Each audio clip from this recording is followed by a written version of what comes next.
Next up, we have Corinne. I have known Corinne since group 1 in 6th grade. Shout out.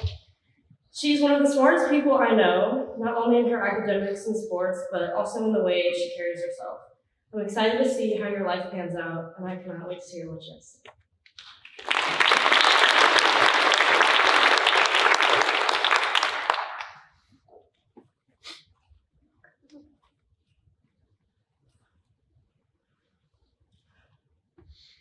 Life is hard.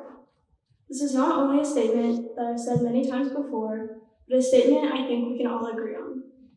Recently, I've thought a lot about how my time in high school is almost over. I have 3 more months until I graduate, until I leave the place that I have called home for 16 years, the place that I will probably never live in again. As I wander around Baylor's campus, I wonder what I will remember and what I will forget, because I know that after I graduate, Baylor will just become another memory, like my elementary school and preschool already are. And so, I think about my memories from when I was younger. When I would get home from school and immediately put on my pink tutu. When I fell when first learning how to ride my bike and my mom couldn't stop laughing because I had managed to fall in the only mud puddle in the entire park. When I accidentally found myself home alone for multiple hours and decided that that was the best time to put stickers all over my face and take hundreds of selfies. Or even when Lucy and I rode our bikes to the cafe on the corner and gave our waitress a 40% tip because we didn't understand percentages. I think about these memories when I start to stress out. Right now, my life is definitely more difficult than it was before. I have what feels like millions of things to do and worry about and not enough time. Just last Friday, I was spiraling in the lunchroom, thinking of all the tasks I needed to complete and all the things I was failing at.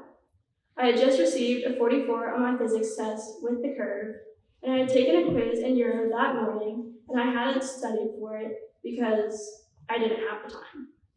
I know I did poorly on it, and I now know that's true because on Monday I got my quiz back. When I first looked at it, I thought I got a 7 out of 50, but was a little confused because my teacher had written the 7 backwards. But then a few minutes later, I realized the backward 7 was actually an F, and I overestimated my abilities because I didn't even get 7 points, I got 2. Then I started thinking about all the things I had to do for the upcoming week, this week. I had 2 quizzes and an assessment on Monday, 2 tests on Tuesday, another assessment on Wednesday, and 2 tests on Friday.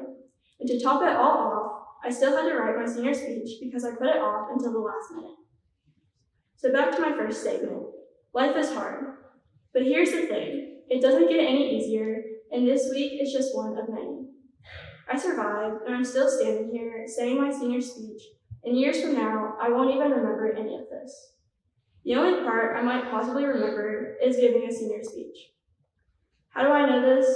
I know this because when I look back on my childhood, the first memories that come to mind are the good ones. The type of ones that I stated earlier.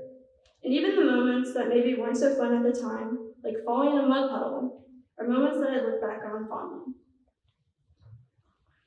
So why worry about trivial matters that cause you so much stress and anxiety when you won't even remember them a couple of years from now? I try to live by the motto, everything will be okay.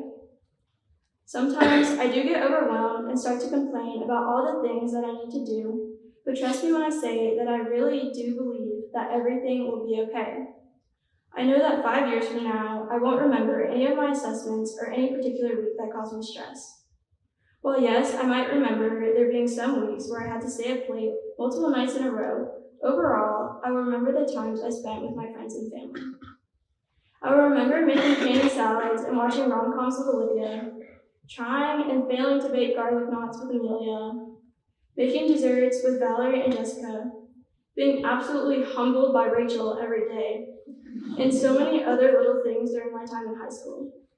The next time you start to stress out about something, ask yourself, will I remember this moment when I look back in the future? And if the answer is no, why are you letting that thing take up so much space in your thoughts? Thank you.